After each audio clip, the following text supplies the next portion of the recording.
Hi everyone, and thanks for joining us on Upsides Down. I'm Daniel Ott, and I'm pleased to be joined by a special guest today, Charlene April. Charlene, thanks for being with us today. Hi, I'm super excited to be here. We're going to learn more about Creating Roots, Charlene's not-for-profit organization, and the model nest that we built for them and what that all means.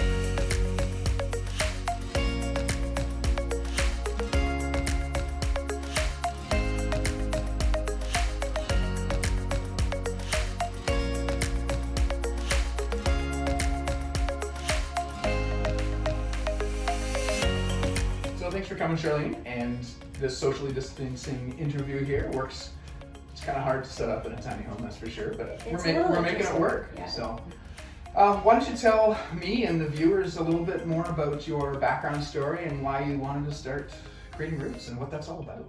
Well, I wanted to start Creating Roots because I'm a former foster child and I grew up in and out of the system. And one of the things I had a real challenge with was when I graduated out of foster care and onto my own. And I realized that nearly half of foster youth who graduate from the system become instantly homeless. And I just felt that I had to do something about that, and tiny homes just seemed to be the answer. Yeah. So is there a stat out there that actually says 50% or 49, or is that just something that you've kind of collected on your own? The statistic is around 40%, and it comes from CBC and it's across Canada. However, data hasn't been collected on foster youth until 2012, so we really don't have a great amount of information to draw from. Yeah, so when you called last Christmas, I was super excited, and my wife Joanna was super excited too, because she was actually born in the foster system, and her mom was 16 when she had her and was in the foster system and lived in there until her mom graduated out of the system and then was actually adopted out. So there's a close connection with that, and so we were super excited to work with you. And it's been a joy, and it's been great so far. So hopefully we can continue this for a long time and help a lot of people. I would really love that. Good. We also have a few nieces and nephews who fortunately were adopted out of the system, but like you were saying, a lot of that doesn't happen. Is there a statistic on the number of people that enter the foster system that actually age out instead of being adopted out or get back in with their birth families? The percentage of youth who stay in the system until they're 18 is difficult to decipher because most don't get adopted because they're already teenagers. Mm-hmm. So if they're already in the system by the time they're 16, they will stay until they're 18. Right. However, some choose to leave before 18 because they're not used to the system. They're used to not having rules or how they've been raised, and so they want to break free a bit earlier, which they can at 16 if they go to school and have employment. Then they are supported until they're 21. Right.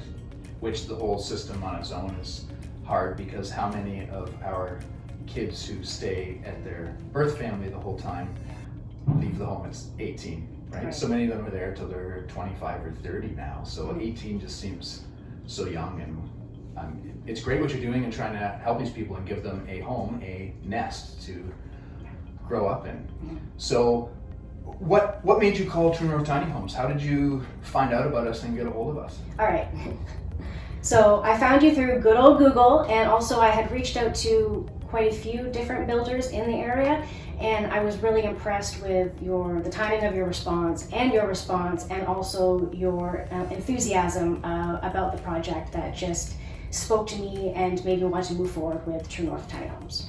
Awesome. Well, I'm glad we could show that enthusiasm and want to help, because that's what we're about. I really think we're trying to make a difference here on being a builder that wants to work with people instead of just selling a product. Yes. Right? I'm here to sell a service and a help for people. So the more people we can impact, which is one part of our method, the more people we can impact in the world through what we're doing, the better everyone is.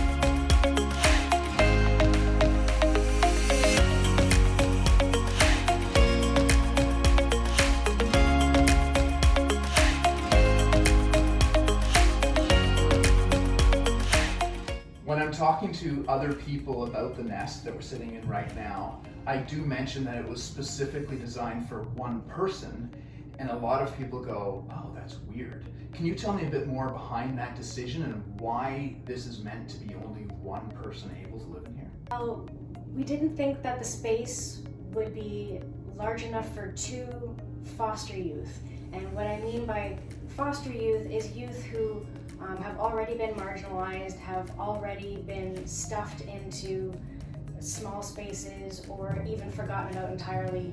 And I really wanted to give the youth a space that was their own, something that they can have as their own.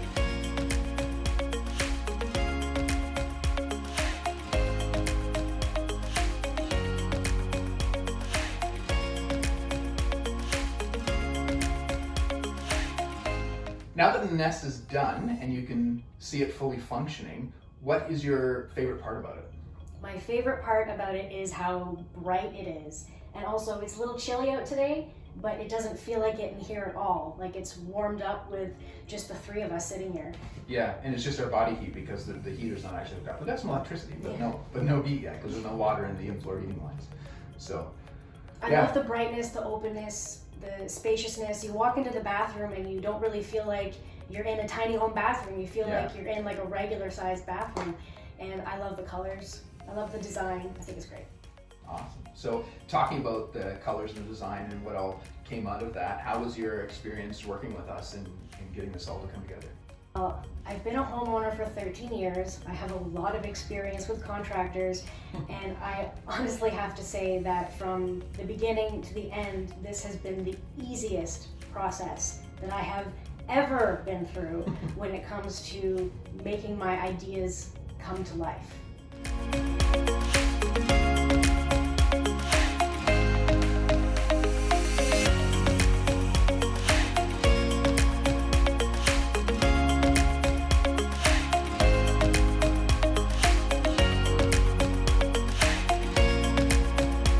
Awesome. Thanks for that compliment. From our point of view, the reason it was so easy is because you're not going to be living here. So you wanted something that looks nice, but when you're not going to be living here and you're thinking about it for someone else, it just gets that much easier because we're both in the mindset of helping someone else who doesn't necessarily exist yet. So we really enjoyed it as well. We get a little bit more creative freedom doing it this way rather than exactly what somebody wants. So yes, you gave a lot of guidance, but we got a lot of creative freedom on making it happen as long as it looked good.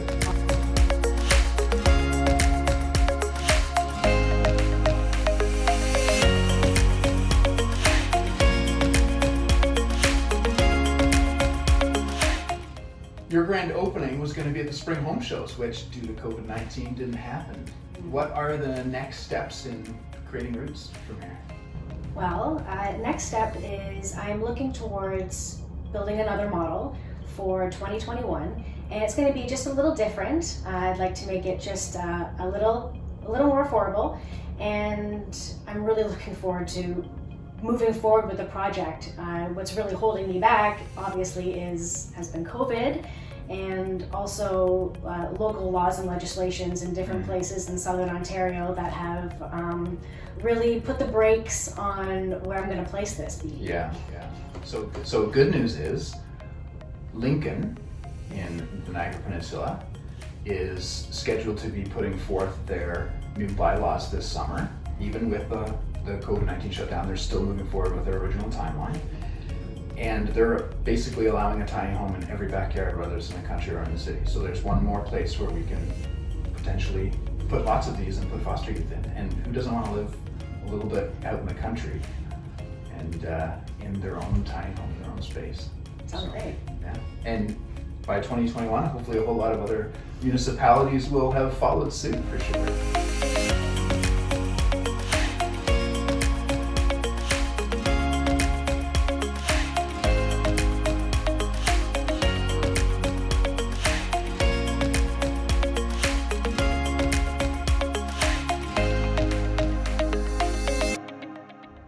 What's your biggest takeaway from this entire experience? My biggest takeaway from the experience is that you can't build a tiny home for $60,000 and expect it to be solid or up to Ontario Building Code. And what really surprises me the most is that people who know more about tiny homes have been really impressed with pricing, but people who don't have much knowledge about tiny homes are the people who are like, oh, I could have knocked that out for 40 grand. Yeah, or finished it in a week. Right. Right. It's those kinds of comments that I expected, but I didn't expect the amount of that feedback to come back, of people who just think they know and they want to know, but they just don't. Yeah, I appreciate that as well. So welcome to my world. And going forward with the whole tiny home movement as a whole, especially after this last few months of COVID-19 and the economical impact that's going to have on so many people, how do you see the tiny home movement as a whole benefiting the world globally? Well, I see tiny homes really bringing us back to basics and showing us that what's really important is the time that we spend with the people in our lives and not the stuff that we collect around us. I think that that's really important, and we're really getting a good lesson in that during COVID by being stuck at home with our families and all this forced family time. And I think people are finding that they're enjoying it more than they thought that they would. And I think that living in a smaller space and having less stuff can really help a family to come closer, even if it's the teenager that's in the backyard with your family in the main house, or if it's the mom that you want to bring home from the home because you don't want them exposed and to becoming ill where they are. You want to bring them home to be closer to you. There's lots of different uses for tiny homes, whether it be for a single person or maybe for a small family. Thanks so much for joining us today, Charlene, and telling us a bit more about yourself and Creating Roots and your vision moving forward. And viewers, thanks for coming. Everything about Creating Roots and all their socials are going to be in a link down below. Remember, I'm Daniel Ott. This is Upsides Down, where we turn housing on its head.